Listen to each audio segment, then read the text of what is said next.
Right, folks, I'm going to go through a little bit of kind of force absorption, okay? So obviously, depending where you read, you can read anywhere from your body absorbs forces of kind of 2.5 to go up to kind of 8 times your body weight, depending on kind of running. I'll add in a little picture in the chat called the force vector curve. So kind of looking at horizontal force vectors and vertical force vectors, so you can understand why it's important. So your novice kind of runners, they kind of do a little bit more bouncing, hopping, and then kind of a bit more experienced ones can have that bit more hamstring driving you forward. So looking at your vertical force and horizontal force vectors.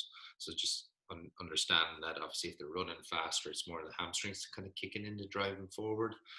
Whereas if it is a bit more of a kind of weekend kind of warrior type, kind of goes out just running now and then, they tend to kind of have a little bit more up and down vertical forces, and they don't run as fast. So hence it kind of there's more pressure on the calves when they're running. Just something to bear in mind. Okay, so little force vectors and force absorption. So again, what we're going to do, say if I came in, had a right ankle problem, stand on my left foot, all I'm going to do, little hop, kind of absorb the landing, kind of control it. Okay, so nice and easy. You can then cue a bit more knee flexion moment. Again, encouraging that knee to kind of flex. Can they absorb that force and land softly? Again, you might go in and cue the landing itself. So in terms of when you're landing, kind of imagine that you're holding on to plate of spaghetti or holding on to a young baby. Then you jump, land. You don't want to spill the spaghetti or drop the baby. Again, you can kind of look at the force absorption from looking sideways. So same again, holding that baby. So that's just looking at your laterals, side to side.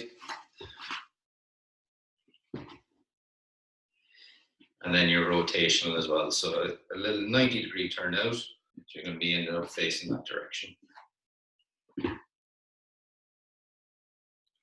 You can vary, obviously, jumping over a mat, jumping over a kind of a line on the ground, and just kind of mix it up.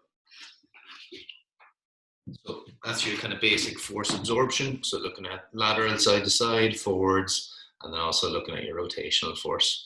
Again, nice soft. Then you can challenge a bit more the proximal control, by throwing balls or kind of asking to catch things, or reaching outside their base of support.